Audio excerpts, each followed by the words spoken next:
ಸಸ್ಯಗಳಲ್ಲಿ ಪೋಷಣೆಯನ್ನು ನೋಡಿದ್ವಿ.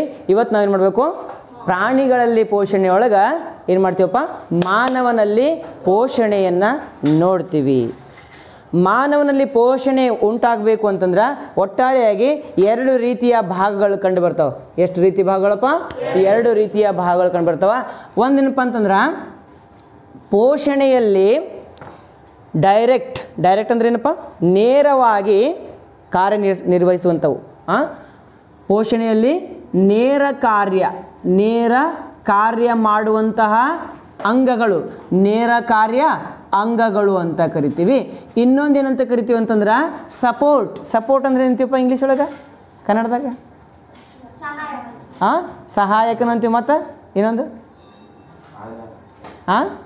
ಸಹಕಾರ, ಹೌದಾ? ಸಹಕಾರ ಅಥವಾ ಸಹಾಯ ಮಾಡ್ತಾರೆ ಅಥವಾ ಸಹಾಯಕನ ಬರ್ಬೋದು. ಮತ್ತೆ ಸಹಾಯಕ ಅಂಗಗಳು ಅಂತ ಕರಿತೀವಿ. ಯಾವ ಅಂಗಗಳಪ್ಪ? ಸಹಾಯಕ ಅಂಗಗಳು ಮತ್ತು ನೇರ ಕಾರ್ಯ ಅಂಗಗಳು. ಸೋರೇನ್ರಿ ಬರ್ಸಿಲ್ಲಲ್ರಿ ನೀವು? ಹೌದಿಲ್ಲ? ಏನೂ ಇಲ್ಲ ಇಲ್ಲಿ. ನೇರವಾಗಿ ನಿರ್ವಹಿಸುವಂತಹ ಅಂಗಗಳು ಯಾವ್ಯಾವು? ಉದಾಹರಣೆಗೆ ನೇರ ಕಾರ್ಯ ಅಂಗಗಳಂತ ಬರಿತೀನಿ ನಿನಗೆ. ನೇರ ಕಾರ್ಯ ಅಂಗಗಳು ಅಂತಂದ್ರೆ ಮೊದಲು ಬಾಯಿ, ಹೌದಾ? ಬಾಯಿಲಿರ್ತಕ್ಕಂಥ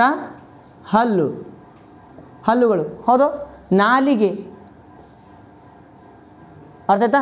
ಅದಾದ ಬಳಿಕ ಗಂಟಲು, ಅದಾದ ಬಳಿಕ ಅನ್ನ ನಾಳ, ನಂತರ ಜಠರ, ಮುಂದೆ ಜಠರ, ಸಣ್ಣ ಕರುಳು ಅದು ಕರುಳು ಅದು ನೋಡು. ಮುಂದೆ ದೊಡ್ಡ ಕರುಳು, ಮುಂದೆ ಗುದದ್ವಾರ, ಹೌದಿಲ್ಪ? ಗುದದ್ವಾರ. ಇವೆಲ್ಲ ಏನಿವು ನೇರ ಕಾರ್ಯ ಅಂಗಗಳು, ನೇರವಾಗಿ ಕೆಲಸ ಮಾಡ್ತಾವೆ. ಇದ್ರೊಳಗೆ ಯಾವ್ದಾರು ಒಂದು ಡ್ಯಾಮೇಜ್ ಐತೆ ಮುಗಿದೈತೆ ಕತಿ, ತಿಳಿತಾ? ಈ ಅನ್ನ ನಾಳೆನೇ ಕಟ್ಟಾಗ್ಬಿಡ್ತದೆ. ಏನು ಮಾಡ್ತಿ? ಆಹಾರ ಹೋಗ್ತದೇನು? ಹೋಗೋದೇ ಇಲ್ಲ. ಗುದದ್ವಾರ ಬಂದಾಯ್ತು, ಏನು ಮಾಡ್ತಿ? ಏನು ಮಾಡೋಕ್ಕಾಗ್ತದೆ? ಸತ್ತು ಬಿಡ್ತಿ, ಜೀವ ನಿಂದು ಡ್ಯಾಮೇಜ್ ಆಗಿಬಿಡ್ತೈತಿ. ಅರ್ಥ ಆಯ್ತು? ಹಾಗಾಗಿ ಇವೇನಪ್ಪ, ಇವು ನೇರ ಕಾರ್ಯ ಅಂಗಗಳು ಅಂತ ನಾವು ಕರಿತೀವಿ. ಹಾಗಿದ್ರೆ ಸಹಾಯಕ ಅಂಗಗಳಂದ್ರೆ ಏನು? ಸಹಾಯ ಮಾಡ್ತಕ್ಕಂಥವು, ಸಹಕಾರ ಮಾಡ್ತಕ್ಕಂಥವು. ಅಂದ್ರೆ ಆಹಾರ ಪಚನ ಆಗ್ಬೇಕಂದ್ರೆ ಯಾವ್ಯಾವ ಸಹಕಾರ ಮಾಡ್ತವೆ? ಮೊದಲನೇದಾಗಿ ಬಾಯಿಯೊಳಗೆ ಒಂದು ಕಿಣ್ವ ಬಿಡುಗಡೆ ಆಗ್ತದ, ಒಂದು ಗ್ರಂಥಿ ಬರ್ತದ. ಆ ಗ್ರಂಥಿ ಹೆಸರೇನಪ್ಪ? ಲಾಲಾರಸ ಗ್ರಂಥಿಗಳು ಅಂತಂದ್ರೆ ಯಾವ ಸಂದರ್ಭದಲ್ಲಿ ಕಿಣ್ವಗಳನ್ನು ಬಿಡುಗಡೆ ಮಾಡಬೇಕು ಅದೇ ಸಂದರ್ಭದಲ್ಲಿ ಮಾತ್ರ ಏನು ಮಾಡ್ತವಪ್ಪ ಅಂದರೆ ಕಿಣ್ವಗಳನ್ನು ಬಿಡುಗಡೆ ಮಾಡ್ತವೆ. ಕಿಣ್ವಗಳು ಅಂತಂದ್ರೇನು? ಇವು ರಾಸಾಯನಿಕ ವಸ್ತುಗಳು ನಮ್ಮ ಒಂದು ಆಹಾರ ಪದಾರ್ಥಗಳ ಮೇಲೆ ಪ್ರತಿವರ್ತನೆಯನ್ನು ಮಾಡ್ತವೆ, ಅವುಗಳ ಮೇಲೆ ಕಾರ್ಯನಿರ್ವಹಿಸುತ್ತವೆ, ಕೆಲಸ ಮಾಡ್ತವೆ. ಯಾವುದ್ರ ಜೊತೆಗೆ? ಆಹಾರದ ಕಣಗಳ ಜೊತೆಗೆ ಕೆಲಸ ಕಾರ್ಯ ಅಥವಾ ಏನಂತ ಕರಿತೀವಪ್ಪ? ಏನಂತೀಯ? ಪ್ರತಿವರ್ತನೆ ಮಾಡ್ತಕ್ಕಂಥವಕ್ಕೆ ನಾವೇಂತ ಕರಿತೀವಿ? ಕಿಣ್ವಗಳು ಅಂತ ಕರಿತೀವಿ. ಆ ಕಿಣ್ವಗಳು ಸ್ರವಿಕೆ ಆಗಬೇಕಲ್ಲ, ಆ ಸ್ರವಿಕೆ ಆಗುವಂತಹ ಅಂಗಗಳಿಗೆ ನಾವೇಂತ ಕರಿತೀವಿ? ಗ್ರಂಥಿಗಳು ಅಂತ ಕರಿತೀವಿ. ಅರ್ಥ ಆಯ್ತಾ? ಗ್ರಂಥಿಗಳು ಗ್ಲ್ಯಾಂಡುಲಾರ್ ಅಂತ ಒಂದು ಟಿಶ್ಯೂ ಬರ್ತೈತಿ. ಗ್ಲ್ಯಾಂಡುಲಾರ್ ಅಂತ ಹೇಳಿ ಒಂದು ಟಿಶ್ಯೂ ಅಂತಂದ್ರೆ ಅಂಗಾಂಶ. ಆ ಅಂಗಾಂಶಗಳಿಂದ ಅದು ಆಗಿರ್ತೈತಿ ಗ್ರಂಥಿಗಳು. ಎಲ್ಲ ಕಡೆಯೂ ಗ್ರಂಥಿಗಳು ಇರೋಂಗಿಲ್ಲ, ಕೆಲವೊಂದಿಷ್ಟು ಸ್ಪೆಸಿಫಿಕ್ ಪಾರ್ಟ್ಗಳು ಇರ್ತಾವೆ, ಆ ಭಾಗಗಳಲ್ಲಿ ಅಷ್ಟೇ ಗ್ರಂಥಿಗಳು ಇರ್ತವೆ. ಬಾಯಿಯ ಈ ಭಾಗ, ನಾಲಿಗೆ ಕೆಳಗಡೆ ಇಂಥ ಭಾಗ ಇರ್ತಲ್ಲ ಒಳಗೆ, ನಾಲಿಗೆ ಕೆಳಗೆ ಮತ್ತು ಇಲ್ಲ ಗಂಟಲದಾಗಲ್ಲ, ನಾಲಿಗೆ ಕೆಳಗಡೆ ಈ ಭಾಗದೊಳಗೆ ಏನಪ್ಪ ಅಂತಂದ್ರೆ ಲಾಲಾರಸ ಗ್ರಂಥಿ ಇರ್ತದ. ಆ ಲಾಲಾರಸ ಗ್ರಂಥಿಯಿಂದ ಏನು ಬಿಡುಗಡೆ ಆಗ್ತದಪ್ಪ? ರಸ ಬಿಡುಗಡೆ ಆಗ್ತದ. ಆ ಲಾಲಾರಸದಲ್ಲಿ ಒಂದು ರಾಸಾಯನಿಕ ಕಿಣ್ವ ಇರ್ತದ, ಆ ರಾಸಾಯನಿಕ ವಸ್ತು ಇರ್ತದ. ಅದಕ್ಕೆ ಎಂತ ಕರಿತೀವಿ ನಾವು? ಅಮೈಲೇಸ್ ಅಂತ ಕರಿತೀವಿ. ಏನಂತೀವಪ್ಪ ಅದಕ್ಕೆ? ಅಮೈಲೇಸ್ ಅಂತ ಕರಿತೀವಿ. ಇದು ಏನಪ್ಪ? ಸಹಾಯಕ ಅಂಗ 1. ಸಹಾಯಕ ಅಂಗ 2 ಯಾವುದು? ಜಠರದ ಒಳಗೋಡಿಲಿರ್ತಕ್ಕಂತಹ ಗ್ರಂಥಿ, ಅದಕ್ಕೆ ಜಠರ ಗ್ರಂಥಿನೂ ಅಂತೀವಿ ಅಥವಾ ಇನ್ನೊಂದೇನಂತೀವಿ? ಗ್ಯಾಸ್ಟ್ರಿಕ್ ಗ್ಲ್ಯಾಂಡ್ ಅಂತ ಕರಿತೀವಿ ಇಂಗ್ಲೀಷ್ ಒಳಗೆ. ಕನ್ನಡದಲ್ಲಿ ಏನಂತೀವಪ್ಪ ಅದಕ್ಕೆ ನಾವು? ಜಠರ ಗ್ರಂಥಿ ಅಂತ ಕರಿತೀವಿ. ಈ ಜಠರ ಗ್ರಂಥಿಯಿಂದ 3 ರೀತಿಯ ಕಿಣ್ವಗಳು ಬಿಡುಗಡೆ ಆಗ್ತವ. ಒಂದೇದು ಯಾವುದಪ್ಪ? HCl ಹೈಡ್ರೋಕ್ಲೋರಿಕ್ ಆಮ್ಲ ಅಂತ ಕರಿತೀವಿ. ಎರಡನೇದೇನಪ್ಪ? ಪೆಪ್ಸಿನ್ ಅಂತ ಕರಿತೀವಿ. ಪೆಪ್ಸಿನ್. ಮೂರನೇದು ಲೋಳೆ ಅಂತ ಕರಿತೀವಿ. ಲೋಳೆ ಅಂತ ಲೋಳೆ ಅಂತ ಅರ್ಥ ಆಯ್ತಾ? ಇವೆಲ್ಲ ಏನಿವು? ಸಹಾಯಕ ಅಂಗಗಳು. ಮುಂದೆ ಬರ್ತದ ಯಾವುದಪ್ಪ ಸಹಾಯಕ ಅಂಗ? ಮೇದೋಜೀರಕ ಗ್ರಂಥಿ ಅಂತ ಬರ್ತದ. ಮೇದೋಜೀರಕ ಗ್ರಂಥಿಯಿಂದ ಯಾವ ಕಿಣ್ವ ಬಿಡುಗಡೆ ಆಗ್ತದಪ್ಪ? ಮೇದೋ ಅದು ನೋಡು, ಮೇ ಮುಂದೆ ದೀರ್ಘ ಅದ, ಪಕ್ಕ ನೋಡಿ ಹೇಳ್ರಿ ಮತ್ತೆ. ಹಾಂ, ಮೇದೋಜೀರಕ ಗ್ರಂಥಿ. ಇದರಿಂದ ಏನು ಬಿಡುಗಡೆ ಆಗ್ತದಪ್ಪ? ಟ್ರಿಪ್ಸಿನ್ ಬಿಡುಗಡೆ ಆಗ್ತದ. ಇನ್ನೊಂದೇನು ಬಿಡುಗಡೆ ಆಗ್ತದ ರೀ? ಲೈಪೇಸ್ ಅಂತ ಕರಿತೀವಿ. ಏನಂತೀವಿಪ್ಪ? ಲೈಪೇಸ್ ಅಂತ ಕರಿತೀವಿ. ಲೈಪೇಸ್ ಇವೆರಡು ಬಿಡುಗಡೆ ಆಗ್ತದೆ. ಟ್ರಿಪ್ಸಿನ್ ಮತ್ತು ಲೈಪೇಸ್ ಬಿಡುಗಡೆ ಆಗಬೇಕು ಅಂತಂದ್ರೆ ಆಹಾರ ಏನಾಗಬೇಕಾಗ್ತದ? ಆಮ್ಲೀಯ ಇದ್ದಿದ್ದು ಕ್ಷಾರೀಯ ಆಗಬೇಕಾಗ್ತದ. ಅದಕ್ಕೆ ಪಿತ್ತ ರಸ ಬಿಡುಗಡೆ ಆಗ್ತದ. ಯಾವ ರಸಪ್ಪ? ಪಿತ್ತ ರಸ.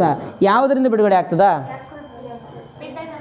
ಓಕೆ, ಪಿತ್ತ ಜನಕಾಂಗದಿಂದ ಪಿತ್ತರಸ ಬಿಡುಗಡೆ ಆಗ್ತದೆ. ಮೇದೋಜೀರಕ ಗ್ರಂಥಿ ಅಂತಂದ್ರೆ ಟ್ರಿಪ್ಸಿನ್ ಮತ್ತು ಲೈಪೇಸ್ ಬಿಡುಗಡೆ ಆಗ್ತದೆ.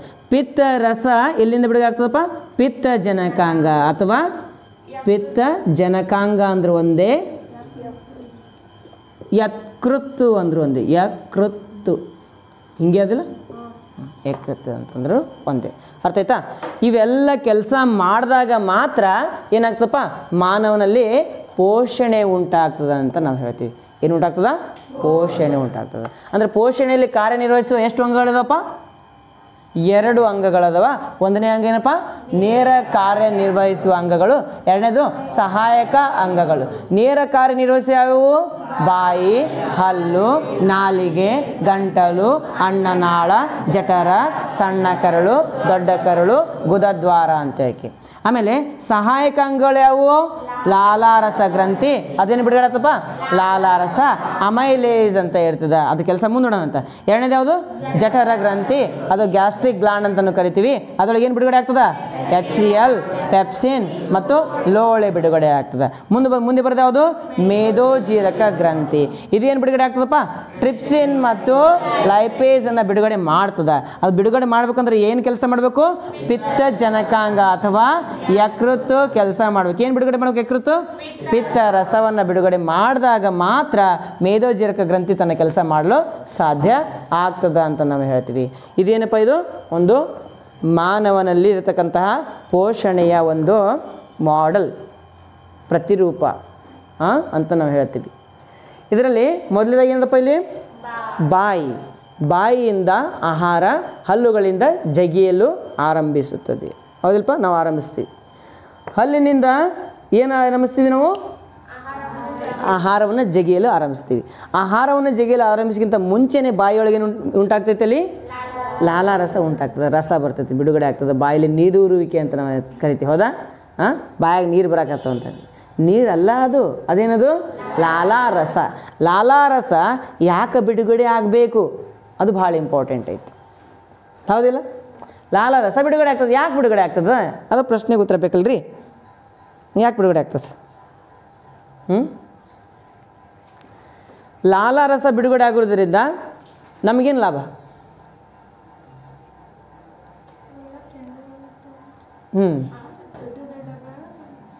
ಓಕೆ, ಆಹಾರ ರುಚಿ ಅನ್ನಿಸ್ಬೇಕಿಲ್ಲ ನಿನಗೆ. ರುಚಿ ಅನಿಸಿದ್ರೆ ಅದನ್ನು ತಿಂತೀಯಲ್ಲಪ್ಪ. ಓಕೆ, ಯಾವಾಗ ಆಹಾರವನ್ನು ಜಗಿಯಲು ಆರಂಭಿಸ್ತೀಯೋ ಆವಾಗ ಅದ್ರ ರುಚಿ ಗೊತ್ತಾಗ್ತದೆ. ಏನು ಬಾಯಿಗೆ ಅಷ್ಟೇ ಇಟ್ಟಾಗ ರುಚಿ ಗೊತ್ತಾಗ್ತದೆ? ಹೌದಲ್ಪ? ಜಗಿದಾಗ. ಉದಾಹರಣೆಯಾಗಿ ಈಗ ರಾಜಗಿರಿ ಪಲ್ಯ ಐತಿ. ರಾಜಗಿರಿ ಪಲ್ಯ ಅದ, ಬಿಸಿ ಬಿಸಿ ರೊಟ್ಟಿ ಅದ. ರಾಜಗಿರಿ ಪಲ್ಯ ಒಂದು ರೊಟ್ಟಿ ತೂತು ಮಾಡ್ಕೊಂಡು ಬಾಯಿಗೆ ಇಟ್ಕೊಂಡ್ಬಿಟ್ಟಿದೆ. ಈಗ ಅಷ್ಟೇ ಇಟ್ಕೊಂಡಿದ್ದಿ, ಜಗ್ಯಾಕತ್ತಿಲ್ಲ. ಅದು ರುಚಿ ಗೊತ್ತಾಗ್ತದ ನಿನಗೆ? ಗೊತ್ತಾಗಂಗಿಲ್ಲ. ಕಂಪ್ಲೀಟಾಗಿ ಸಂಪೂರ್ಣ ರುಚಿ ಗೊತ್ತಾಗಲ್ಲ ನಿನಗೆ. ಸಂಪೂರ್ಣ ರುಚಿ ಯಾವಾಗ ಗೊತ್ತಾಗ್ತದ? ಅದನ್ನು ಜಗಿಬೇಕು. ಎಷ್ಟು ಸಲ್ತಿ? ಹೆಚ್ಚುಕೊಂಡು ಮುಂದೆ 20ರಿಂದ 30 ಸಲ ಅದನ್ನು ಜಗಿಬೇಕಾಗ್ತದೆ. ಯಾರು ಜಗಿತಾರೆ ಅಷ್ಟು? ಹಂಗೆ ನಾವು ಅನ್ನ ನಾವು ಹಿಂಗೆ ಮಾಡಿ ಗುಳುಮ್ ಮತ್ತು ನುಂಗ್ಬಿಡ್ತೀವಿ ಸರ್. ಹಂಗೆ ಹೌದಿಲ್ಲಪ್ಪ? ಹಂಗೆ ನೋದೀವಿ. ರೊಟ್ಟಿ ಹಂಗೆ ನುಂಗೋರು ನೋಡ್ತಾರೆ ಒಂದಿಷ್ಟು ಮಂದಿ. ಹಂಗೆ ಮಾಡಬಾರ್ದು. ಆಹಾರದ ಪ್ರತಿಯೊಂದು ತುತ್ತನ್ನು ಏನು ಮಾಡ್ಬೇಕು ನಾವು ಅನುಭವಿಸ್ಬೇಕು. ಅದು ಎಂಥ ರುಚಿ ಅದ, ಏನು ಹಾಕಿದಾರಾ, ಎಂಥ ಟೇಸ್ಟ್ ಐತಿ, ಓಕೆ ಮಸ್ತ್ ಐತಿ. ಹಿಂಗೆ ಅದನ್ನು ವಿಚಾರ ಮಾಡ್ಕೊತ ತಿಂದೆ ಅಂತ ತಿಳ್ಕೊ. ಆಹಾರದ ಬಗ್ಗೆನೇ ವಿಚಾರ ಮಾಡ್ಕೊಂಡು ತಿಂದೆ ಅಂದ್ರೆ ಅದು ರಕ್ತ ಆಗ್ತದೆ. ಏನಾಗ್ತದೆ, ಅದು ನಮ್ಮ ದೇಹಕ್ಕೆ ಹಿತ ಆಗ್ತದೆ. ಇಲ್ಲ ನೀನು ಟಿ ವಿ ನೋಡ್ಕೊತ ಇಲ್ಲ ಹಂಗೆ ಬಾರಿಸ್ಕೊಂತ ಊಟ ಮಾಡ್ದೆ ಅಂತ ತಿಳ್ಕೊ, ಏನಾಗ್ಬಿಡ್ತದೆ ಹೇಳಪ್ಪ, ನಿನಗೆ ಅಲ್ಲಿ ಹೋಗ್ಬಿಡ್ತದೆ ಕಾನ್ಸಂಟ್ರೇಷನ್ ಎಲ್ಲ. ಟಿ ವಿ ಕಡೆ ಹೋಗ್ತದೆ, ಮೊಬೈಲ್ ಕಡೆ ಹೋಗ್ತದೆ. ಟಿ ವಿ ಮೊಬೈಲ್ಗಳನ್ನು ನೋಡ್ಕೊತ ಆಹಾರವನ್ನು ನಾವು ತಿನ್ನಬಾರ್ದು.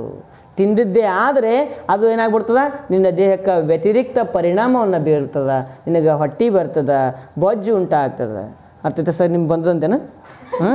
ಇಲ್ಲ ನನಗೆ ನಾರ್ಮಲ್ ಇದೆ ಮನುಷ್ಯ. ಓಕೆ ಓಕೆ ಅಂದರೆ ಬಾಯಿಯೊಳಗೇನೈತಿ ಈಗ ಆಹಾರ ಅದ. ಆ ಆಹಾರ ಏನು ಮಾಡಿದ್ವಿ ನಾವು, ಜಗಿಯಲ್ಪಟ್ಟಿವಿ ಅಥವಾ ಅದು ಆಹಾರ ಜಗಿಯಲ್ಪಡ್ತು. ಹಾಗಾಗಿ ಅಲ್ಲಿ ಉಂಟಾಯ್ತಪ್ಪ, ರುಚಿ ಉಂಟಾಯಿತು, ರುಚಿ ಸಿಕ್ತು ಅಂತ ನಾವು ಹೇಳಿದ್ವಿ. ರುಚಿ ಹೆಂಗೆ ಸಿಕ್ತು? ಲಾಲಾರಸದಲ್ಲಿರ್ತಕ್ಕಂಥ ಒಂದು ಕಿಣ್ವ, ಆ ಕಿಣ್ವದ ಸಹಾಯದಿಂದ ನಮಗೆ ರುಚಿ ಗೊತ್ತಾಗ್ತದೆ. ಆ ಕಿಣ್ವದ ಹೆಸರೇನಪ್ಪ, ಅಮೈಲೇಸ್ ಅಂತ ಕರಿತೀವಿ. ಈ ಅಮೈಲೇಸ್ನ ಕಾರ್ಯ ಏನು ಕಂದ? ಅಮೈಲೇಜ್ನ ಕೆಲಸ ಏನು? ಅಮೈಲೇಜ್ ಅದಕ್ಕೂ ನಾವು ಉತ್ಪತ್ತಿ ಆಗ್ತದ. ಓಕೆ, ಆಹಾರದಲ್ಲಿರ್ತಕ್ಕಂತಹ ಪಿಷ್ಟದಂತಹ ಕಣಗಳನ್ನು ಸಕ್ಕರೆಯ ಕಣಗಳಾಗಿ ಬಿಡುಗಡೆ ಮಾಡ್ತದ. ಸಕ್ಕರೆಯಂತಹ ರುಚಿಯನ್ನು ಕೊಡ್ತದ. ಹಾಗಾಗಿ ಆಹಾರ ನಮಗೇನಿಸ್ತದಪ್ಪ, ರುಚಿ ರುಚಿ ರುಚಿ ಅನ್ನಿಸ್ತದೆ. ಸರ್ ಹಾಗಲಕಾಯಿ ತಿಂದ್ವಿ ಅಂದ್ರೆ ರುಚಿ ಅನ್ಸಂಗಿಲ್ಲಲ್ರಿ ಸರ್. ಅರ್ಥಾಯ್ತಾ? ಹಾಗಲಕಾಯಿ ನಿನ್ನ ಬಾಯಿಗೆ ರುಚಿ ಅನ್ನಿಸದೇ ಇದ್ದರೂ ಕೂಡ ನಿನ್ನ ದೇಹಕ್ಕೆ ಅದು ರುಚಿನೇ, ನಿನ್ನ ದೇಹಕ್ಕೆ ಅದು ಸಿಹಿನೇ. ಯಾವುದು ಬಾಯಿಗೆ ಕಹಿಯೋ ಅದು ದೇಹಕ್ಕೆ ಸಿಹಿ. ಬಾಯಿಗೆ ಸಿಹಿ ಇದ್ದಿದ್ದು ದೇಹಕ್ಕೆ ಕಹಿ. ಸಿಹಿಯಾದಂತಹ ಆಹಾರವನ್ನು ಅಧಿಕ ಪ್ರಮಾಣದಲ್ಲಿ ತಿಂದ್ವಿ ಅಂತಂದ್ರೆ ನಮ್ಮ ದೇಹಕ್ಕೆ ಏನಾಗ್ತದೆ, ಅದು ವ್ಯತಿರಿಕ್ತ ಪರಿಣಾಮ ಬೀರ್ತೈತಿ. ನಿನಗೆ ಪಾನಿಪುರಿ ಇಷ್ಟ ಆಗ್ತದೆ, ರುಚಿ ರುಚಿ ಅನ್ನಿಸ್ತದೆ, ಅದನ್ನು ತಿಂತೀಯ. ಆಮೇಲೆ ಪಿಜ್ಜಾ ಇಷ್ಟ ಅನ್ನಿಸ್ತದೆ, ಅದನ್ನು ತಿಂತೀಯ. Egg roll ತಿಂತೀಯ. ಹಿಂಗೇನೋ ನೀನು ಏನು ಮಾಡ್ತೀಯ ಅಂತಂದ್ರೆ ಜಂಕ್ ಫುಡ್ಗಳನ್ನ ತಿನ್ಕೊಂತ ಹೋದಂಗೆ ಏನಾಗ್ಬಿಡ್ತಂದ್ರೆ ಅದರಲ್ಲಿ ಪೋಷಕಾಂಶಗಳು ಕಡಿಮೆ ಇರ್ತವೆ, ಆದರೆ ಬೇಡವಾದಂಥ ವಸ್ತುನೇ ಜಾಸ್ತಿ ಇರ್ತದೆ. ಮೈದಾ ಅಂತ ಒಂದು ವಸ್ತು ಬರ್ತದೆ, ಗೊತ್ತಿರ್ಬೇಕು ನಿಮ್ಗೆ. ಏನಪ್ಪ ಅದು? ಮೈದಾ ಜಾಸ್ತಿ ತಿಂದ್ವಿ ಅಂತಂದ್ರೆ ನಾವು ಅದು ಏನಾಗ್ತಪ್ಪ, ದೇಹದಲ್ಲಿ ಅದು ಕರಗೋದು ಕಡಿಮೆ, ಭಾಳ ಟೈಮ್ ತೊಗೋತದ. ಆಮೇಲೆ ಅದು ಕರಗದೇ ಏನಾಗ್ಬಿಡ್ತದೆ ಅಂತಂದ್ರೆ ನಮ್ಮ ದೇಹಕ್ಕೆ ತೊಂದರೆಗಳನ್ನು ಮಾಡ್ತದೆ. ನಮಗೇನಾಗ್ತದೆ ಅಂತಂದ್ರೆ ಮೂಲವ್ಯಾಧಿಯಂತಹ ರೋಗಗಳು ಕೂಡ ಬರ್ತವೆ. ಅರ್ಥಾಯ್ತಾ? ವಿಸರ್ಜನೆ ಸರಿಯಾಗಿ ಆಗಂಗಿಲ್ಲ. ಹಾಗಾಗಿ ಮೈದಾ ಏನಿರ್ತಲ್ಲ ಅಂಥ ಆಹಾರ ಪದಾರ್ಥಗಳನ್ನ ಎಂದೋ ಒಮ್ಮೆ, ವಾರಕ್ಕೋ ತಿಂಗಳಿಗೋ ಒಂದು ಸಲ ತಿನ್ಬೇಕು. ಪೂರಿ ತಿಂತೀಯ, ಅದು ಮೈದಾಲೆ ಮಾಡಿರ್ತೀಯ? ಡೈಲಿ ತಿನ್ನೋದಲ್ಲ, ಯಾವ ವೀಕ್ಲಿಯೋ 15 ಡೇಸ್ಗೂ ಒಂದು ಟೈಮ್ ತಿನ್ಬೇಕು. ಹೋಳಿಗೆ ಮಾಡ್ತೀಯ, ಆದರೂ ಸ್ವಲ್ಪ ಪ್ರಮಾಣದಾಗ ಏನಾಕಿರ್ತಾರಪ್ಪ, ಮೈದಾ ಹಿಟ್ಟು ಹಾಕಿರ್ತಾರೆ. ಯಾಕೆ? ಜಿಗಿ ಬರಲಿ ಅಂತ. ಏಕೆ ಮೈದಾ ಹಿಟ್ಲೇನು ಮಾಡ್ತಾರೆ ನೋರೇನು ಇಲ್ಲ, ಸ್ವಲ್ಪ ಏನಾಕಿರ್ತಾರೆ ಅಂದ್ರೆ ಅದರ ಟೇಸ್ಟಿಗೆ ಅಥವಾ ಅದು ಜಿಗಿ ಬರಲಿ ಅಂತ ಹಾಕ್ತಾರೆ. ಮೈದಾನ ನಾವು ಜಾಸ್ತಿ ಉಪಯೋಗ ಮಾಡಬಾರ್ದು. ತಂದೂರಿ ರೋಟಿ, ಬಟರ್ ನಾನ್, ಬಟರ್ ಕುಲ್ಚಾ ಅವೇನು ಬರ್ತಾವತ್ತಾ, ಅವೆಲ್ಲ ನಾವು ಆದಷ್ಟು ಕಡಿಮೆ ಸೇವನೆ ಮಾಡಬೇಕು. ಅರ್ಥ ಆಯಿತು? ಓಕೆ, ಯಾಕೆ? ಮೈದಾ ನಮ್ಮ ಒಂದು ದೇಹಕ್ಕೆ ಅಷ್ಟು ಒಳ್ಳೆಯದಲ್ಲ. ಈಗ ಏನಾಯಿತು, ಅಮೈಲೇಸ್ ಏನು ಮಾಡ್ತಪ್ಪ, ಆಹಾರದಲ್ಲಿರ್ತಕ್ಕಂತಹ ಪಿಷ್ಟದಂತಹ ವಸ್ತುಗಳನ್ನು ಏನು ಮಾಡ್ತು, ಸಕ್ಕರೆಯ ಕಣಗಳಾಗಿ ಮಾರ್ಪಾಡು ಹೊಂದಿಸ್ತು. ಪ್ರಶ್ನೆ ಕೇಳ್ತಾರೆ, ಏನು ಕೇಳ್ತಾರೆ ಪ್ರಶ್ನೆ? ಅಮೈಲೇಸ್, ಲಾಲಾರಸದಲ್ಲಿ ಸಿಗ್ತಕ್ಕಂಥ ಅಮೈಲೇಸ್ನ ಕಾರ್ಯವೇನು? ಸಲೈವರಿ ಅಮೈಲೇಸ್ ಅಂತ ಕರಿತೀವಿ ನಾವು ಇದಕ್ಕೆ. ಲಾಲಾರಸದ ಅಮೈಲೇಸ್ ಅಂತ ಕರಿತೀವಿ. ಆಮೇಲೆ ಏನು ಬರ್ತದೆ ಗೊತ್ತಾ, ಮೇದೋಜೀರಕ ಗ್ರಂಥಿಯಲ್ಲಿ ಕೂಡ ಒಂದು ಅಮೈಲೇಸ್ ಬಿಡುಗಡೆ ಆಗ್ತದೆ. ಇದು ಮೇದೋಜೀರಕ ಗ್ರಂಥಿಯ ಅಮೈಲೇಸ್. ಆದರೆ ಇದೇನಪ್ಪ, ಇದು ಲಾಲಾರಸ ಗ್ರಂಥಿಯ ಅಮೈಲೇಸ್. ಈಗ ಆಹಾರದ ಕಣ ನಮ್ಮೇನಪ್ಪ ಅಂದ್ರೆ ಬಾಯಿಯೊಳಗೆ ಜಗಿಯಲ್ಪಡ್ತದೆ, ಕಣಗಳಾಗ್ತವೆ. ಕಣಗಳಾದಾಗ ಅದು ನಮ್ಮ ಬಾಯಿಲಿರ್ತಕ್ಕಂಥ ಲಾಲಾರಸ ಕೂಡಿಕೊಂಡು ಅದೇನಾಗ್ತದಪ್ಪ, ತಂಪಾಗ್ತದೆ ಅಥವಾ ಬೋಲಸ್ ಆಗ್ತದೆ, ಒಂದು ಉಂಡಿ ಥರ ಆಗ್ತದೆ. ಅದನ್ನೇನು ಮಾಡ್ತೀವಿ ನಾವು, ಗುಳುಮ್ ಅಂತ ನುಂಗ್ಬಿಡ್ತೀವಿ. ಹೆಂಗೆ ನುಂಗ್ತೀವಿ? ಗುಳುಮ್ ಅಂತೀವಿ. ಗುಳುಮ್ ಅಂದ್ರೆ ನುಂಗ್ಬೇಕಾ? ಹಂಗೆ ನುಂಗ್ಬಾರ್ದು, ಗುಳುಮ್ ಅಂತ ನುಂಗ್ತೀವಿ ನಾವು. ಗುಳುಮ್ ಅಂತ ನುಂಗ್ದಾಗ ಏನಾಗ್ತಂತಂದ್ರೆ ಇಲ್ಲಿ ಆಹಾರ ಹಂಗೇನಪ್ಪ ಅಂತಂದ್ರೆ ರಪ್ಪ ಅಂತ ಹೋಗಿ ಹಂಗೆ ಹೊಟ್ಟೆ ಬೆಳಂಗಿಲ್ಲ, ಟುಳುಂಗ್ ಅಂತ ಹೇಳಿಕೆ ಹಂಗೆ ಬೀಳ್ತಾನೆ. ಮತ್ತು ಈಗ ಹೆಂಗೆ ಒಂದು ಏನಂತಾರೆ ಅದಕ್ಕೆ, ಬಾವಿಯೊಳಗೆ ಕಲ್ಲು ಹೋಗಿ ಏನಾಗ್ತದೆ, ಅದು ಚೀ ಅಥವಾ ಟಬಗ್ ಅಂತ ಬಿದ್ದುಬಿಡ್ತದೆ, ಹಂಗೆ ತಡಬುಲ್ ಅಂತ ಸೌಂಡ್ ಬರ್ತೈತಿ. ಹಂಗೇನಪ್ಪ ಅಂದ್ರೆ ನಾವು ಆಹಾರ ತಿಂದು ಹಂಗೆ ಟಬ್ ಅಂತ ಸೌಂಡ್ ಬರ್ತದೆ, ಇಲ್ಲಿ ಬರೋಂಗಿಲ್ಲ. ಏನಾಗ್ತದೆ, ನಿಧಾನವಾಗಿ ಆಹಾರ ಏನಾಗ್ತದೆ, ಇಲ್ಲಿ ಮೂಮೆಂಟ್ ಹಾಕುವಂತ ಹೋಗ್ತದೆ. ಅದಕ್ಕೆ ಪೆರಿಸ್ಟಾಲ್ಸಿಸ್ ಪ್ರಕ್ರಿಯೆ ಅಂತ ಕರಿತೀವಿ ನಾವು. ಏನಂತೀವಿ ಅದಕ್ಕೆ? ಪೆರಿಸ್ಟಾಲ್ಸಿಸ್ ಪ್ರಕ್ರಿಯೆ ಅಂತ ಕರಿತೀವಿ. ಆ ಪ್ರಕ್ರಿಯೆ ಏನದ ಪ್ರಕ್ರಿಯೆ? ಗಂಟಲಿನಲ್ಲಿ ಮೃದುವಾದ ಉಂಗುರಾಕಾರದ ರಚನೆಗಳಿವೆ. ಅವು ಆಹಾರದ ಕಣಗಳನ್ನು ನಿಧಾನವಾಗಿ ಏನು ಮಾಡ್ತವೆ ಅಂತಂದ್ರೆ ನಿಧಾನವಾಗಿ ಸಾಗಿಸುತ್ತವೆ. ಅದರ ಕಡೆಗೆ? ಜಠರದ ಕಡೆಗೆ ಸಾಗಿಸುತ್ತವೆ. ಈ ಒಂದು ಕ್ರಿಯೆಗೆ ನಾವೇನಂತ ಕರಿತೀವಿ? ಪೆರಿಸ್ಟಾಲ್ಸಿಸ್ ಕ್ರಿಯೆ ಅಂತ ಕರಿತೀವಿ. ಇಲ್ಲಿ ಆ ಥರದ ಕ್ರಿಯೆ ಆಗಲಿಲ್ಲ ಅಂದರೆ ಏನು ಪ್ರಾಬ್ಲಮ್ ಆಗ್ತದೆ ಗೊತ್ತಾ? ಉಂಡಂಥ ಆಹಾರ ರಪ್ ಅಂತ ಹೋಗಿ ಹಂಗೆ ಹೊಟ್ಟೆಯೊಳಗೆ ಬಿದ್ದುಬಿಡ್ತದೆ. ತಿಳಿತು? ಅರ್ಥ ಆಯ್ತಾ? ಹಾಗಾಗಿ ಅವಾಗ ಮೊದಲೇನಪ್ಪ ಅಂತ ನಮ್ಮ ದೇಹದಲ್ಲಿರ್ತಕ್ಕಂಥ ಅಂಗಗಳೇನದವ ಬಹಳ ನಾಜೂಕದವ. ಹಾಗಾಗಿ ನಾಜೂಕಿದ್ರೆ ನಾವು ನಿಧಾನಕ್ಕೆ ಆಹಾರ ಕಣ್ಣು ನಿಧಾನಕ್ಕೆ ಹೋಗ್ಬೇಕು. ಯಾಕೆ? ನಿಧಾನ ಗತಿಯಲ್ಲಿ ಏನಾಗ್ತದೆ? ಅದು ಮೂಮೆಂಟ್ ಹಾಕ್ಕೊಂತ ಹೋಗ್ತದೆ. ಕೆಲವೊಂದು ಜನ ಏನಪ್ಪ ಅಂತಂದ್ರೆ ಈ ಗುಟ್ಕಾ ತಿಂದು ಆಮೇಲೆ ತಂಬಾಕು ತಿಂದು ಅಲ್ಲಿ ಪಿಚಿಕ್ ಉಗುಳಿ ಅವ್ರ ಬಾಯಿಯೊಳಗೆ ಏನಾಗ್ತಂದ್ರೆ ಲಾಲಾರಸದ ಅಂಶ ಕಡಿಮೆ ಹಾಕ್ಕೊಂತ ಹೋಗ್ತದೆ. ಲಾಲಾರಸದ ಅಂಶ ಏನಾಗ್ತದಪ್ಪ? ಕಡಿಮೆ ಹಾಕ್ಕೊಂತ ಹೋಗ್ತದೆ. ಕಡಿಮೆ ಹಾಕ್ಕೊಂತ ಆಮೇಲೆ ಏನಪ್ಪ ಅಂದ್ರೆ ಇಲ್ಲಿ ಹಲ್ಲಿರ್ತಾವಲ್ಲ ಇದೆ ಅಂತ ದವಡಿ ಹತ್ಕೊಂಡ್ಬಿಡ್ತಾವೆ.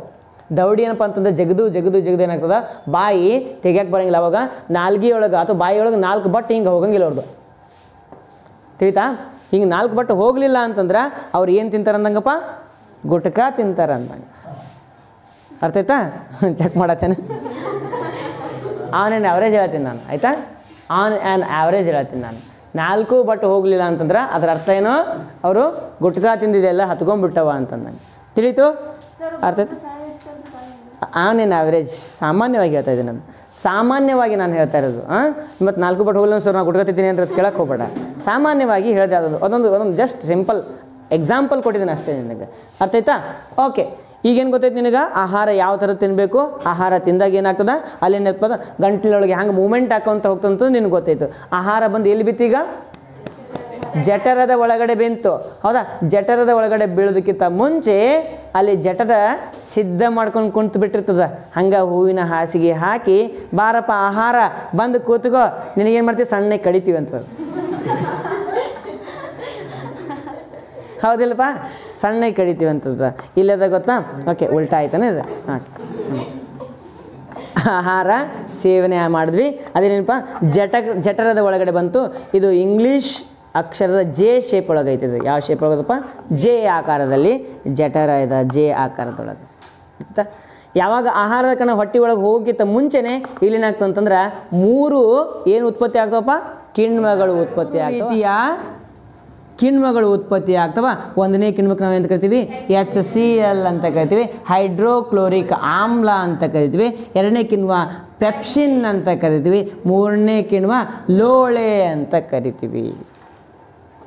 3ದು ಒಂದೊಂದು ಕಾರ್ಯದ ಕಂದ. ಹೌದಾ?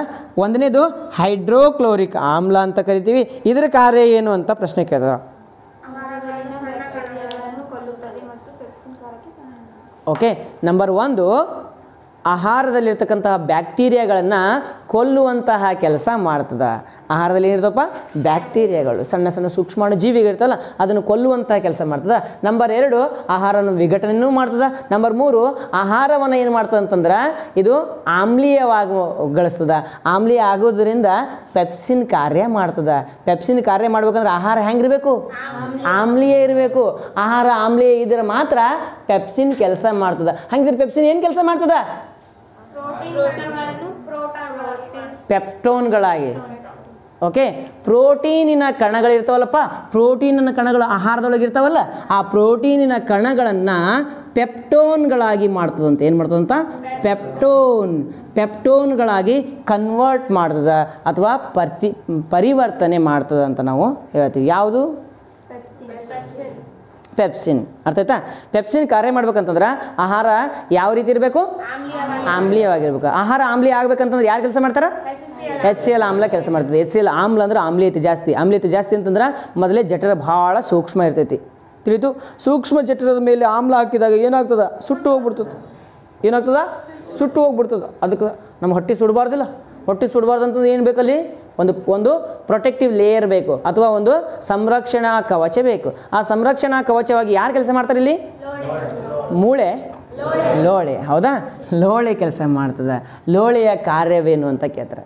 ಲೋಳೆಯ ಕಾರ್ಯ ಏನು ಅಂತಂದರೆ ಇದು ಜಠರದ ಒಳಗೋಡೆಯನ್ನು HCl ಆಮ್ಲದಿಂದ ರಕ್ಷಿಸುತ್ತದೆ. ಅರ್ಥ ಆಯ್ತಾ ಕಂದ? ಓಕೆ ಸರ್, ಈಗ ನನಗೆ ಹಸುವಾಗೈತೆ ರೀ, 9 ಗಂಟೆಗೈತಿ, ಹಸುವಾಗೈತಿ, ಹಸುವಾಗಿದ್ದಕ್ಕೆ ನಾನು ಊಟ ಮಾಡೇ ಇಲ್ಲ ರೀ, ಹೊಟ್ಟೆ ಚೂರು ಅನ್ನತ್ತದ ರೀ. ಹೌದಾ? ಅವಾಗ ಹೊಟ್ಟೆ ಚೂರು ಅನ್ಕೋತ ಹೋಗ್ತದೆ ರೀ. ಯಾಕೆ ಚೂರು ಅಂತೈತಿ? ಆ ಒಂದು HCl ಆಮ್ಲ ತನ್ನ ಕೆಲಸ ಮಾಡೋಕ್ಕೆ ಚಾಲು ಮಾಡಿಬಿಟ್ಟಿರ್ತೈತಿ. ನೀನು ಊಟ ಮಾಡು ಬಿಡು, ಡೈಲಿ ಯಾವ ಟೈಮಿಗೆ ಊಟ ಮಾಡ್ತೈತಿಲ್ಲ ಆ ಟೈಮಿಗೆ ಅದೇನಾಗ್ತದೆ, HCl ಆಮ್ಲ ಪ್ರೊಡ್ಯೂಸ್ ಆಗ್ತಾನೆ ಇರ್ತದೆ. 9 ಗಂಟೆ ಡೈಲಿ ಉಣ್ತೀಯಾ, ಇವತ್ತು ಬಿಟ್ಟು ಅಂತಂದ್ರೆ 9 ಗಂಟೆ ಅದು ಪ್ರೊಡ್ಯೂಸ್ ಆಗಿರ್ತದೆ. ನೀ ಬ್ಯಾಡ ಅಂದ್ರೂ ಅದೇನಾಗ್ತದೆ, ಅಲ್ಲಿ ಪ್ರೊಡ್ಯೂಸ್ ಆಗ್ತದೆ. ಅರ್ಥ ಆಯ್ತಾ? ಅವಾಗ ಹೊಟ್ಟೆ ನಿನಗೆ ಏನಿಸ್ತದೆ, ಕುರ್ರ ಚುರ್ರು ಅಂತ ಅಂತದೆ. ಹೌದಾ? ಪೇಟ್ ಮೇ ಚೂಹೆ ದೌಡ್ ರहे इधर से उधर ಗುಳುಗುಳು ಕರ್ನೆ ಲಗಿ ಅಂತ ಅನ್ನಂಗಿಲ್ಲಪ್ಪ. ಗುಳುಗುಳು ಮಾಡಕತ್ತಂತ ಅವಾಗೇನು ಮಾಡ್ತೀನಿ, ನೀನು ಊಟ ಮಾಡ್ಬಾರ್ದು ನಿನ್ಗೆ ಅನಿಸ್ತೈತಿ, ನೀರು ಜಾಸ್ತಿ ಕುಡಿತೀವಿ. ಹೌದಾ? ನೀರು ಜಾಸ್ತಿ ಕುಡಿದಾಗ ಏನಾಗ್ತಂದ್ರೆ ಅದು HCl ಆಮ್ಲೀಯತೆ ಕಡಿಮೆ ಹಾಕೊಂತ ಶಕ್ತಿ ಕಡಿಮೆ ಆಗ್ಬಿಡ್ತದೆ. ಅದು ಶಕ್ತಿ ಕಡಿಮೆ ಆಯ್ತು ಅಂತಂದ್ರೆ ನಿನಗೆ ಹೊಟ್ಟೆ ಚೂರು ಅನ್ನಂಗಿಲ್ಲ. ಅವಾಗ ಸ್ವಲ್ಪ ತಂಪು ಅಂದಾಗ ಅನ್ನಿಸ್ತದೆ. ಆ ಸಮಯಕ್ಕೆ ಆ ಸಂದರ್ಭಕ್ಕೆ ನೀನೇನು ಮಾಡಿದಿ, ಊಟ ಮಾಡಲಾರ್ದೆ ಬಿಟ್ಟು. ಇದೇ ಥರ ನೀವು ಬಿಟ್ಕೊಂತ ಹೋದಂದ್ರೆ ಹೊಟ್ಟೆ ಒಳಗೋಡೆ ಒಳಗೆ ಹುಣ್ಣುಗಳಾಗ್ತವ. ಹೊಟ್ಟೆ ಹುಣ್ಣು ಅಂತ ಕರಿತೀವಿ ಅದಕ್ಕೆ ನಾವು. ಸ್ಟಮಕ್ ಅಲ್ಸರ್ ಅಂತ ಕರಿತೀವಿ. ಹೊಟ್ಟೆ ಒಳಗೋಡೆ ಒಳಗೆ ತೂತುಗಳು ಬೀಳ್ತವ ಅಥವಾ ಗುಳ್ಳಿಗಳಾಗ್ತವ. ಸಣ್ಣ ಸಣ್ಣ ಗುಳ್ಳಿಗಳಾಗ್ಕೊಂತ ಹೋಗ್ತವೆ. ತಿಳಿತಾ? ನಾಲ್ಗೆ ಗುಳ್ಳಿ ಆಗ್ತಾವಿಲ್ಲ, ಹಂಗೆ ಗುಳ್ಳಿ ಆಗ್ತವೆ. ಎಲ್ಲಿ? ಹೊಟ್ಟೆ ಒಳಗೆ. ಅವು ಹೊಟ್ಟೆ ಬ್ಯಾನ್ ಆಗ್ತದೆ, ಯವ್ವ ಅಂತ ಕರಿತೀವಿ. ಇದು ಜಾಸ್ತಿ ಚಿಕ್ಕ ಮಕ್ಕಳೊಳಗೆ ಜಾಸ್ತಿ ಆಗ್ತದೆ. ಯಾಕಂದ್ರೆ ಅವಾಗ ಒಂದೊಂದು ಟೈಮಿಗೆ ಉಣ್ತಿರ್ತಾವೆ, ಒಂದು ಟೈಮಿಗೆ ಉಣಂಗಿಲ್ಲ. ಏನು ಬೇಕು ಅವು ತಿಂತಿರ್ತಾವೆ, ಮಣ್ಣು ತಿಂತಿರ್ತಾವೆ, ಎಲ್ಲನೂ ತಿಂತಿರ್ತಾವೆ. ಹೌದಲ್ಪ? ಹಂಗಾದಾಗ ಹೊಟ್ಟೆ ಒಳಗೋಡಿ ಒಳಗೆ ಏನಾಗ್ತಪ್ಪ, ಸಣ್ಣ ಸಣ್ಣ ಸಣ್ಣ ಸಣ್ಣ ಗುಳ್ಳೆಗಳಾಗ್ತವೆ. ತಿಳಿತಾ? ನಿಮಗೂ ಕೂಡ ಆಗ್ತವೆ, ನಮಗೂ ಕೂಡ ಆಗ್ತವೆ. ಯಾವಾಗ ಆಗ್ತವ? ಆಹಾರವನ್ನು ಸರಿಯಾದ ಸಮಯಕ್ಕೆ ಸೇವನೆ ಮಾಡಲಿಲ್ಲ ಅಂದ್ರೆ ಆಗ್ತವ. ಆಮೇಲೆ ಆಹಾರವನ್ನು ಏನಂತಾರೆ ಬೇಕಾದ ಸಮಯಕ್ಕೆ ನಾವು ಸೇವನೆ ಮಾಡಲಿಲ್ಲ ಅಂದ್ರೆ ಅವಾಗ ಹುಳಿಯೈತೆ ಜಾಸ್ತಿ ಆಗ್ತದೆ. ಯಾಕೆ? ಆಮ್ಲ ಹುಳಿ ಇರ್ತದೆ. ಯಾವ ಆಮ್ಲ? HCl ಆಮ್ಲ ಹುಳಿ ಇರ್ತದೆ. ನಮ್ಮ ದೇಹದ ನಮ್ಮ ಹೊಟ್ಟೆಯೊಳಗೆ ಹುಳಿ ಜಾಸ್ತಿ ಆಯಿತು ಅಂತಂದ್ರೆ ಅವಾಗ ಏನಾಗ್ತಪ್ಪ ಅಂತಂದ್ರೆ ನಮ್ಗೆ ಅಸಿಡಿಟಿ ಆಗ್ತದೆ, ಆಮ್ಲೀಯತೆ ಹೆಚ್ಚಾಗ್ತದೆ.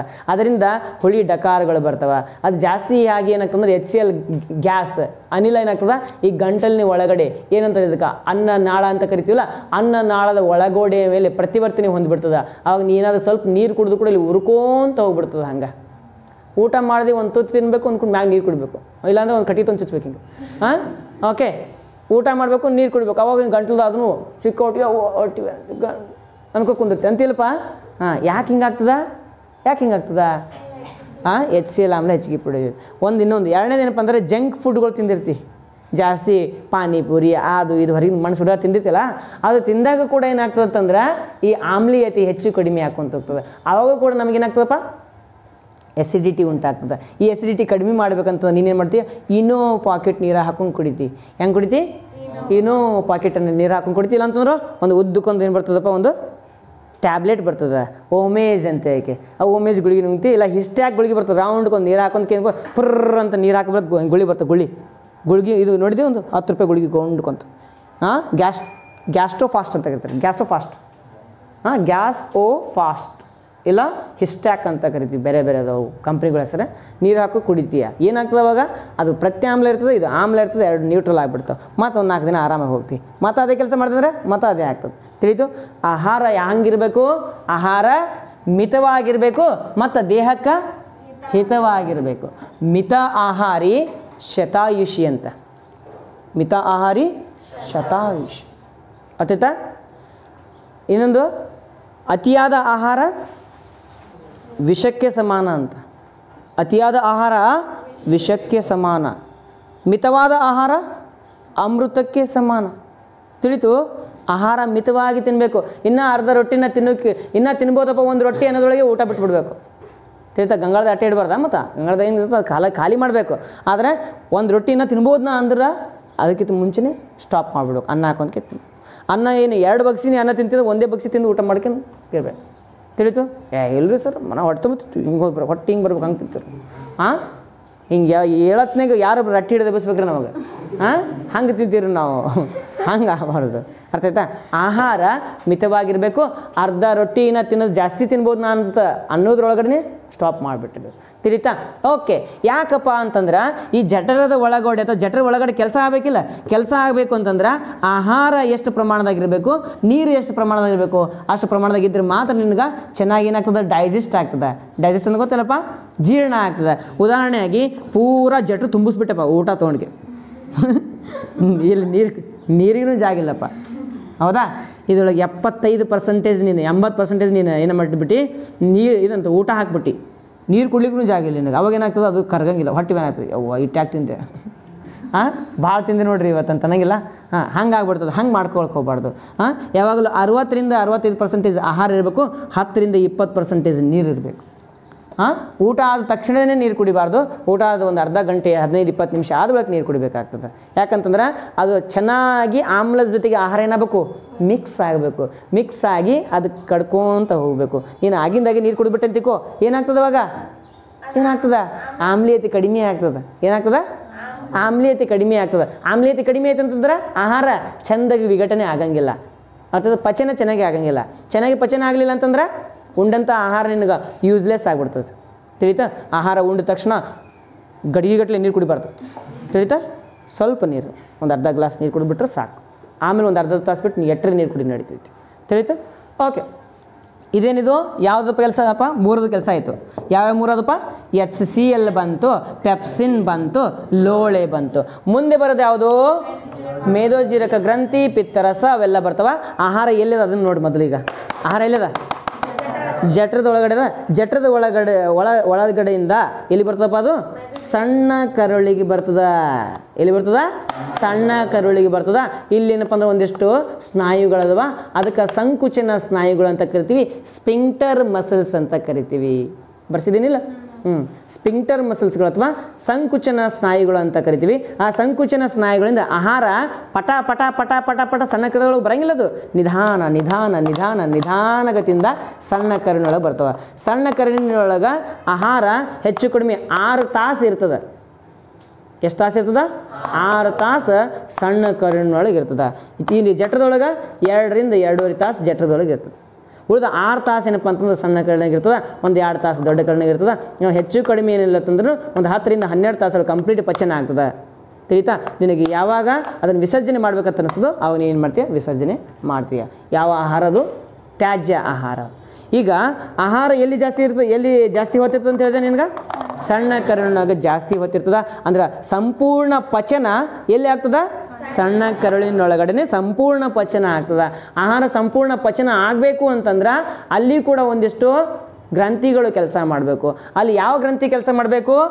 ಮೇದೋಜೀರಕ ಗ್ರಂಥಿ. ಮೇದೋಜೀರಕ ಗ್ರಂಥಿ ಕೆಲಸ ಮಾಡಬೇಕು ಅಂತಂದ್ರೆ ಆಹಾರ ಆಮ್ಲೀಯ ಇರಬಾರ್ದು, ಪ್ರತ್ಯಾಮ್ಲೀಯ ಇರಬೇಕು. ಆಹಾರ ಪ್ರತ್ಯಾಮ್ಲೀಯ ಆಗಬೇಕು ಅಂತಂದ್ರೆ ಯಾರು ಬರ್ತಾರ? ಪಿತ್ತಜನಕಾಂಗ ಬರ್ತದ ಅಥವಾ ಯಕೃತ್ತು ಬರ್ತದ. ಈ ಪಿತ್ತಜನಕಾಂಗದ ಕಾರ್ಯ ಏನು? ಆಹಾರವನ್ನು ಪ್ರತ್ಯಾಮ್ಲೀಯಗೊಳಿಸ್ತದ, ಪಿತ್ತರಸವನ್ನು ಬಿಡುಗಡೆ ಮಾಡಿ. ಗಾಲ್ ಬ್ಲಾಡರ್ ಅಂತ ಕರಿತದ, ಪಿತ್ತನಾಳ ಅಂತ ಕರಿತೀವಿ, ಅಥವಾ ಪಿತ್ತಕೋಶ ಅಂತ ಕರಿತೀವಿ. ಪಿತ್ತಕೋಶಕ್ಕೆ ಗಾಲ್ ಬ್ಲಾಡರ್ ಅಂತ ಕರಿತೀವಿ. ಆ ಪಿತ್ತಕೋಶದ ಒಳಗಡೆ ಇದರೊಳಗೆ ಇದೇನಪ್ಪ? ಇದು ಯಕೃತ್ತು. ಇದು ಪಿತ್ತಕೋಶ. ಇಲ್ಲಿ ಕಾಣ್ತಕ್ಕಂಥ ಗ್ರೀನ್ ಕಲರ್ ಪಿತ್ತಕೋಶ, ಇದು ಯಕೃತ್ತು. ಆಮೇಲೆ ಏನಪ್ಪ ಅಂದ್ರೆ ಈ ಭಾಗದೊಳಗೆ ಏನಿರ್ತದ? ಮೇದೋಜೀರಕ ಗ್ರಂಥಿ ಇರ್ತದ. ಸರಿಯಾ? ಮೇದೋಜೀರಕ ಗ್ರಂಥಿ ಕೆಲಸ ಮಾಡಬೇಕು ಅಂತಂದ್ರೆ ಆಹಾರ ಏನಿರಬೇಕು? ಪ್ರತ್ಯಾಮ್ಲೀಯ ಆಗಬೇಕು. ಪ್ರತ್ಯಾಮ್ಲೀಯ ಆಗಬೇಕಂತಂದ್ರೆ ಯಕೃತ್ತು ಏನು ಮಾಡಬೇಕಪ್ಪ? ಪಿತ್ತ ರಸವನ್ನು ಬಿಡುಗಡೆ ಮಾಡಬೇಕು. ಪಿತ್ತ ರಸವನ್ನು ಬಿಡುಗಡೆ ಮಾಡಿ ಅದೇನು ಮಾಡ್ತದೆ ಅಂದ್ರೆ ದೊಡ್ಡ ದೊಡ್ಡ ಯಾವ ಕಣಗಳು? ದುಂಡು ದುಂಡಾದ ಆಹಾರ ಕಣಗಳ ಕೊಬ್ಬಿನ ಕಣಗಳ ಮೇಲೆ ಪ್ರತಿವರ್ತನೆ ಹೊಂದಿ ಅವೇನು ಮಾಡ್ತವೆ ಅಂತಂದ್ರೆ ಆಹಾರವನ್ನು ಪ್ರತ್ಯಾಮ್ಲೀಯ ಮಾಡ್ತವೆ. ಆಮೇಲೆ ಸಣ್ಣ ಸಣ್ಣ ಕಣಗಳಾಗಿ ಬಿಡುಗಡೆ ಮಾಡ್ತವೆ. ಅರ್ಥ ಆಯ್ತಾ? ಇದು ಯಾವುದೋ ಕೆಲಸಪ್ಪ? ಪಿತ್ತಜನಕಾಂಗದ ಕೆಲಸ, ಪಿತ್ತರಸದ ಕೆಲಸ. ಸೊ ನನಗೆ ಪಿತ್ತ ಆಗೈತ್ರಿ, ಪಿತ್ತಾಗೈತಿ, ಎದೆ ಉರಿಯಾಕತ್ತದ. ಆಮೇಲೆ ಏನಪ್ಪ ಅಂತಂದ್ರೆ ಬೆಳಿಗ್ಗೆ ವಾಮಿಟಿಂಗ್ ಮಾಡ್ದಂತಂದ್ರೆ ಹಸಿರು ಒಂದು ಇಟ್ಟು ಏನು ಬೀಳಾಗ್ತದಪ್ಪ ಅಂತಂದ್ರೆ ಕಹಿ ಕಹಿ ಕಹಿ ಇರ್ತದ. ಗಂಟ್ಲದಾಗ ಬಟ್ ಹಾಕ್ಕೊಂಡು ಈಗ ವಾಮಿಟಿಂಗ್ ಮಾಡ್ತೀವಿ ಗೊತ್ತಾ? ಅವಾಗ ಏನಾಗ್ತದೆ? ಕಹಿ ಕಹಿ ಬರ್ತೈತಿ ಗೊತ್ತಾ? ಅದು ಏನದು? ಪಿತ್ತ. ಅದು ಪಿತ್ತ ಜಾಸ್ತಿ ಐತೆ ಅಂತ ತಿಳ್ಕೊ. ಅವಾಗ ಏನಾಗ್ತದಪ್ಪ? ಪಿತ್ತ ನೆತ್ತಿಗೇರಿ ನನಗಂತಾರೆ ಗೊತ್ತಾ? ಅವೆಲ್ಲ ಅಲ್ಲ, ನೆತ್ತಿಗೇರಂಗಿಲ್ಲ ಅದು. ಪಿತ್ತ ಗಂಟು ಇಲ್ಲಿ ಏನಪ್ಪ ಅಂತಂದ್ರೆ ಈ ಒಂದು ಏನಂತಾರೆ, ಈ ಒಂದು ಜಠರದ ಒಳಗೋಡಿ ಒಳಗೆ ಸಂಗಡ ಆಗಿರ್ತದ. ಹೌದಾ? ಅಲ್ಲಿಂದ ಏನು ಬರಬೇಕು? ಈಗ ಹೊರಗೆ ಬರಬೇಕು. ಹೊರಗೆ ಬರ್ಬೇಕಂದ್ರೆ ನೀನು ವಾಮಿಟಿಂಗ್ ಮಾಡ್ತೀಯಾ ಬೆಳಿಗ್ಗೆ. ಅವಾಗ ಏನಾಗ್ತದೆ ಅಂದ್ರೆ ಹಸಿರು ಭಾಗ ಬೀಳ್ತದಿಲ್ಲ, ಅದೇ ಪಿತ್ತರಸ. ಸರ್ ಯಾಕೆ ಹಂಗೆ ಆಗ್ತದೆ ರೀ? ಪಿತ್ತ ಯಾಕೆ ಆಗ್ಬೇಕು ರೀ ಸರ್? ಆಹಾರ ಪದಾರ್ಥನೇ. ಆಹಾರ ಏನು ತಿಂತೀಯಲ್ಲ ನೀನು ಅದ್ರ ಮೇಲೆ ಡಿಪೆಂಡ್ ಅದ ಪಿತ್ತ ಆಗೋದು ಬಿಡೋದು ಅಂತೇಳಿ. ತಿಳಿತು. ಅತಿಯಾದ ಹುಳಿ ಆಹಾರವನ್ನು ತಿನ್ಕೊಂತ ಹೋಗು, ಒಂದು ವಾರ ಏನಾಗ್ತದೆ? ಪಿತ್ತ ಆಗ್ತದೆ. ಯಾಕೆ? ಹುಳಿ ಅಂದ್ರೆ ಆಮ್ಲೀಯತೆ.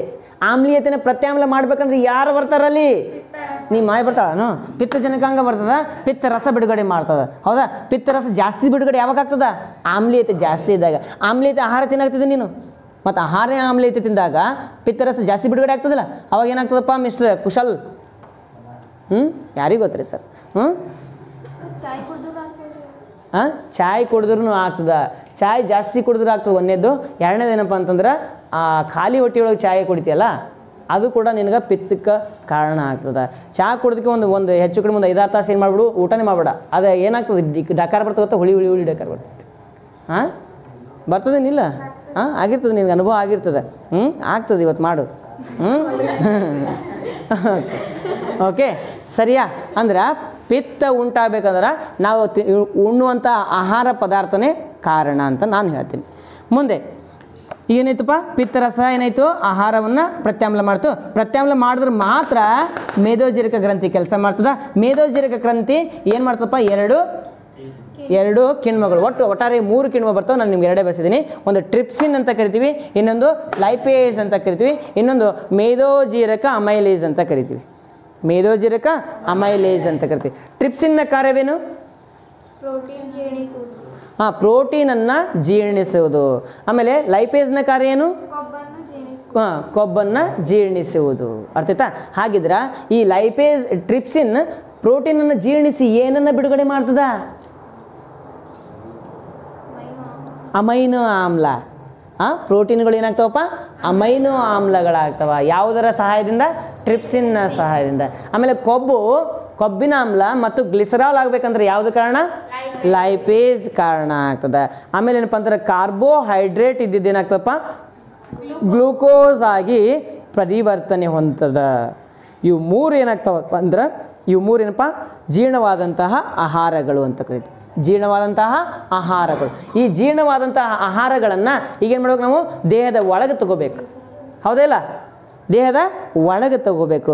ದೇಹದ ಒಳಗೆ ಅಂದರೆ ರಕ್ತದ ಒಳಗೆ ತಗೋಬೇಕು ಅಂತಂದ್ರೆ ಸಣ್ಣ ಕರಳಿನ ಒಳಗೋಡೆ ಒಳಗೆ ಏನಪ್ಪ? ಬೆರಳಿನ ಆಕಾರದ ರಚನೆಗಳದವ. ಇವುಗಳಿಗೆ ನಾವೇನು ಕರಿತೀವಿ? ವಿಲ್ಲೈಗಳು ಅಂತ ಕರಿತೀವಿ. ವಿಲ್ಲೈಗಳ ಮೇಲ್ಭಾಗದ ಒಳಗಡೆ ಜಾಸ್ತಿ ರಕ್ತನಾಳಗಳಿರ್ತವ. ಆ ರಕ್ತನಾಳಗಳಲ್ಲಿ ಈ ಒಂದು ಜೀರ್ಣಗೊಂಡಂಥ ಆಹಾರ ಏನಾಗ್ತದಪ್ಪ? ಹೀರಲ್ಪಡುತ್ತದೆ, ಹೀರುವಿಕೆ ಉಂಟಾಗ್ತದೆ. ಎಲ್ಲ ಆಹಾರ ಜೀರ್ಣಗೊಂಡಿದ್ದು ಎಲ್ಲಿ ಹೋಗ್ತದಪ್ಪ? ಈಗ ರಕ್ತದ ಒಳಗೆ ಹೋಗ್ತದೆ. ರಕ್ತದ ಒಳಗೆ ಹೋಗ್ತದೆ. ಅಲ್ಲಿಂದ ಪ್ರತಿಯೊಂದು ಜೀವಕೋಶಕ್ಕೆ ಹೋಗಿ ಜೀವಕೋಶದ ಅಭಿವೃದ್ಧಿಗೆ, ಜೀವಕೋಶದ ರಿಪೇರಿಗೆ, ಹೊಸ ಜೀವಕೋಶಗಳ ಸೃಷ್ಟಿಗೆ ಕಾರಣ ಆಗ್ತದೆ ಅಂತ ನಾವು ಹೇಳ್ತೀವಿ. ಮುಂದೆ ಸಣ್ಣ ಕರಳಿನಿಂದ ಆಹಾರ ಏನಾಗ್ತದಪ್ಪ? ದೊಡ್ಡ ಕರಳಿಗೆ ಹೋಗ್ತದೆ. ದೊಡ್ಡ ಕರಳಿನಲ್ಲಿ ಈ ಆಹಾರ ಆಲ್ಮೋಸ್ಟ್ ತ್ಯಾಜ್ಯವಾಗಿರ್ತದೆ. ಅದರೊಳಗೆ ಅಧಿಕ ಪ್ರಮಾಣದಂಥ ನೀರು ಇರ್ತದಲ್ಲ, ಆ ನೀರನ್ನು ಹೀರಲ್ಪಡ್ತದೆ. ಯಾವುದು? ದೊಡ್ಡ ಕರಳು. ಆ ದೊಡ್ಡ ಕರಳಿನ ಒಳಗೋಡೆಯಲ್ಲೂ ಕೂಡ ಏನದಪ್ಪ? ವಿಲ್ಲೈಗಳದವ. ಅಲ್ಲಿ ಏನಾಗ್ತದೆ? ಬರೀ ನೀರಷ್ಟೇ ಏನಾಗ್ತದೆ? ಹೀರ್ಕೊಂಡ್ಬಿಡ್ತದೆ. ಉಳಿದಂತಹ ಆಹಾರ ಅದು ತ್ಯಾಜ್ಯವಾಗಿರ್ತದೆ. ಅದು ನೈಟ್ರೋಜಿನಸ್ ವೇಸ್ಟ್ ಅಂತ ಕರಿತೀವಿ. ನೈಟ್ರೋಜನ್ ಯುಕ್ತ ತ್ಯಾಜ್ಯ ಏನಾಗ್ತದೆ? ನಮ್ಮ ದೇಹದಿಂದ ಹೊರ ಹೋಗ್ತದೆ. ಅದು ಮತ್ತು ಗೊಬ್ಬರ ಆಗಿ ಬೇರೆ ಯಾವುದೋ ಒಂದು ಸಸ್ಯಕ್ಕೆ ಬೆಳವಣಿಗೆಗೆ ಕಾರಣ ಆಗ್ತದೆ. ಅರ್ಥಾಯ್ತಾ? ಆ ಸಸ್ಯದ ತ್ಯಾಜ್ಯ ನಾವು ತಿಂತೀವಿ, ನಮ್ಮ ತ್ಯಾಜ್ಯ ಸಸ್ಯ ತಿಂತದ. ಇದೇನಾಗ್ತದೆ? ಪ್ರಕೃತಿಯಲ್ಲಿ ನಡ್ತಕ್ಕಂಥ ಒಂದು ಜೀವನ ಚಕ್ರ ಅಂತ ನಾವು ಕರಿತೀವಿ. ಅರ್ಥ ಆಯ್ತಾ? ಇದೇನಪ್ಪ? ಮಾನವನಲ್ಲಿ ಪೋಷಣೆ ಉಂಟಾಗ್ತದೆ. ಈ ಮಾನವನಲ್ಲಿ ಪೋಷಣೆ ಆದ ಬಳಿಕ ಮುಂದೆ ಏನೇನು ಬರ್ತದಪ್ಪ?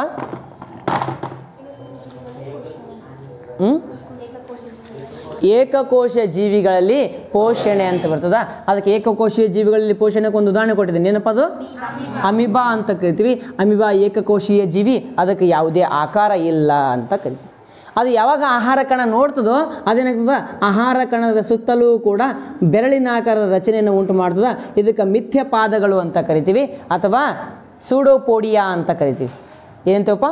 ಸೂಡೋಪೋಡಿಯಾ ಅಥವಾ ಮಿಥ್ಯಪಾದಗಳು ಅಂತ. ಇದಕ್ಕೆ ಕೋಶ ದ್ರವ್ಯ ಅಂತ ಕರಿತೀವಿ, ಕೋಶ ಕೇಂದ್ರ ಅಂತ ಕರಿತೀವಿ, ಕೋಶ ಪೊರೆ ಅಂತ ಕರಿತೀವೇನಿಲ್ಲ? ಓಕೆ. ಯಾವಾಗ ಆಹಾರ ಕಣ ಇಲ್ಲಿ ಸಮೀಪ ಬಂತೋ ಇಲ್ಲೇನಿದಪ್ಪ? Finger like projections. ಅದಕ್ಕೆ ಅಂತ ಕರಿತೀವಿ ನಾವು ಸೂಡೋಪೋಡಿಯಾ ಅಂದ್ವಿ. ಈ ಸೂಡೋಪೋಡಿಯಾದಿಂದ ಆಹಾರ ಕಣ ಏನಾಯಿತು? ದೇಹದ ಒಳಗೆ ಹೋಯ್ತು. ಆಮೇಲೆ ಅಲ್ಲಿ ಏನಂತೀವಿ? ಅದಕ್ಕೆ ಆಹಾರದ ರಸದಾನಿಗಳಂತೀವಿ. ಏನಂತೀವಿ? ರಸದಾನಿಗಳು. ರಸದಾನಿಗಳ ಸಹಾಯದಿಂದ ಈ ಆಹಾರ ಏನಾಯಿತು, ಆಹಾರ ಸಣ್ಣ ಸಣ್ಣ ಆಗಿ ವಿಭಜನೆ ಹೊಂದಿ ಅದೇನಾಯ್ತಪ್ಪ ಕೋಶ ದ್ರವ್ಯದೊಳಗಡೆ ವಿಲೀನ ಆಯಿತು. ಆಮೇಲೆ ತ್ಯಾಜ್ಯ ವಸ್ತು ದೇಹದ ಯಾವುದೋ ಒಂದು ಭಾಗದಿಂದ ಹೊರಗೆ ಹೋಗ್ಬಿಡ್ತದೆ. ಇದೇನಿದು ಏಕಕೋಶೀಯ ಜೀವಿಯಲ್ಲಿ ಪೋಷಣೆ ಆಗ್ತದೆ. ಅರ್ಥಾಯ್ತಾ? ಒಂದಿಷ್ಟು ಜೀವಿಗಳದ ಉದಾಹರಣೆಗೆ ಪ್ಯಾರಾಮೀಸಿಯಂ ಅಂತ ಬರ್ತದೆ. ಆ ಪ್ಯಾರಾಮೀಸಿಯಮ್ಗೇನಿಲ್ಲ ಈ ಮಿಥ್ಯ ಪಾದ ಇಲ್ಲ, ಅದಕ್ಕೇನದವ ಸೀಲಿಯಾಗಳದಾವ. ಏನದವಪ್ಪ? ಸೀಲಿಯಾ ಅಂದ್ರೆ ಅದರ ದೇಹದ ಮ್ಯಾಗ ಕೂದಲಿನ ಆಕಾರದ ರಚನೆಗಳದಾವ. ಆ ಸೀಲಿಯಾಗಳಿಂದ ಏನು ಮಾಡ್ತದೆ, ಆಹಾರನ ತಗೋತದೆ. ಪುಸ್ತಕದಲ್ಲಿ ಒಂದು ಪಾಯಿಂಟ್ ಕೊಟ್ಟಿದ್ದಾರೆ ನೋಡು.